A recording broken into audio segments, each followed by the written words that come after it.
Hi అండి. మన రాజకీయ నాయకుల్లో ఉన్నది ఉన్నట్టుగా మాట్లాడేవాళ్ళు, పార్టీకి సంబంధం లేకుండా ఉన్నది ఉన్నట్టు మాట్లాడే వాళ్ళలో సుబ్రహ్మణ్య స్వామి గారు ఒకళ్ళు. ఆయన అంటే నాకు మంచి గౌరవం ఉందండి. చాలామంది గౌరవిస్తారు ఆయన్ని, సరే అది వేరే విషయం అనుకోండి. అయితే ఆయన బీజేపీలో ఉంటూనే మోదీ గారిని విపరీతంగా విమర్శిస్తూ ఉంటారు. ఎందుకంటే ఈయన పెద్ద మేధావి, యాక్చువల్గా చెప్పాలంటే, అంటే నవ్వులాటకి చెప్పటం లేదండి, నిజంగా మేధావి ఆయన.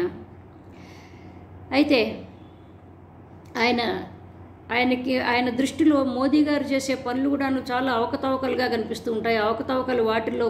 అవకతవకలు కనిపిస్తూ ఉంటాయి ఆయన పనులలో. అయితే ఈయన ఏమంటారంటే, దేశ సరిహద్దులో చైనీయులను తరిమి కొట్టకపోతే మోదీ రాజీనామా చేయక తప్పదు. మాస్కోలో పుతిన్కు మోదీ సాష్టాంగ నమస్కారం చేస్తే పుతిన్ మాత్రం మోదీని పట్టించుకోవటం లేదు అని విమర్శించాడు. మోదీ చేతకానితనం వల్లే భారత్ లేకుండా QUAD సభ్యులతో US సమావేశం నిర్వహిస్తోందని మండిపడ్డారు. సో ఏంటంటే, మోదీ గారు ఎట్లయినా సరే రాజీనామా చేయాల్సిందేను. ఇట్లాగూ చైనా కానీ, చైనా సరిహద్దులను చైనీయుల్ని అక్కడి నుంచి మన దేశ సరిహద్దుల నుంచి వాళ్ళని తరిమి కొట్టకపోతే మోదీ వేస్టు, ప్రైమ్ మినిస్టర్గా ఉండటం వేస్టు, ఆయన రాజీనామా చేయాల్సిందేను.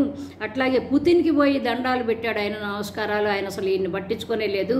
ఇట్లాగే QUADలో కూడాను మనకి సంబంధం లేకుండాను అక్కడ USలో సమావేశాలు జరుగుతుంటే ఇష్టం వచ్చినట్టు వాళ్ళు చేసుకుంటుంటే మనం పట్టించుకోవటం లేదు. అంతే ఏంటంటే మోదీని వాళ్ళు పట్టించుకోవటం లేదనే కదా ఆయన ఒక రకమైన ఒక లాఫింగ్ స్టాక్గా కనిపిస్తున్నట్టున్నారు వాళ్ళ దృష్టిలో అన్నట్టుగా మాట్లాడారు అనమాట. అదనమాట.